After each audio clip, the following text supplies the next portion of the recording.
Little magazine চত্বর একসময় যেখানে ভিড় জমাতেন তরুণ লেখক, কবি ও সাহিত্য অনুরাগীরা, ছিল বিকল্প চিন্তার মুক্ত ক্ষেত্র, যেখানে বাণিজ্যিক প্রকাশনাগুলোর তুলনায় ভিন্ন ধারার সাহিত্য চর্চা হতো স্বতঃস্ফূর্তভাবে। কিন্তু সময়ের পরিক্রমায় সেই প্রাণবন্ত পরিবেশ আজ অনেকটাই ম্লান হয়ে গেছে।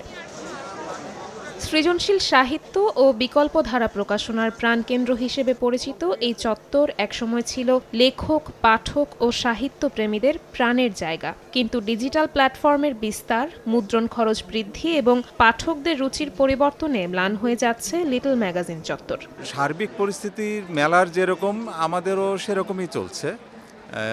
গতবারের চেয়ে একটু ঢিলেঢালা, একটু বিক্রি কম, মানুষের উপস্থিতিও তুলনামূলক একটু কম। সবসময় লিটল ম্যাকটাকে আমি দেখি, এই চত্বরটা অবহেলিত দেখেছি। বইমেলায় যে আনন্দপূর্ণ পরিবেশ থাকে এবং স্টলগুলো যেরকম ডেকোরেশন থাকে, লিটল ম্যাক চত্বরে সেটা থাকে না। বাংলা একাডেমির পরিচালক এনারা যারা আছেন, তারা যদি এই কর্নারটা একটু দৃষ্টি দিতেন তাহলে আমার মনে হয় ভালো হতো।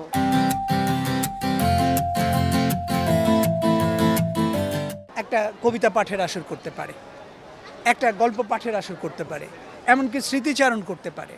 অর্থাৎ তাহলে দেখা যাবে যে এই চত্বরটা একটু জমজমাট হবে। এই উদ্যোগটা মূলত লিটল ম্যাক যারা প্রকাশ করেন তাদেরকেই নিতে হবে।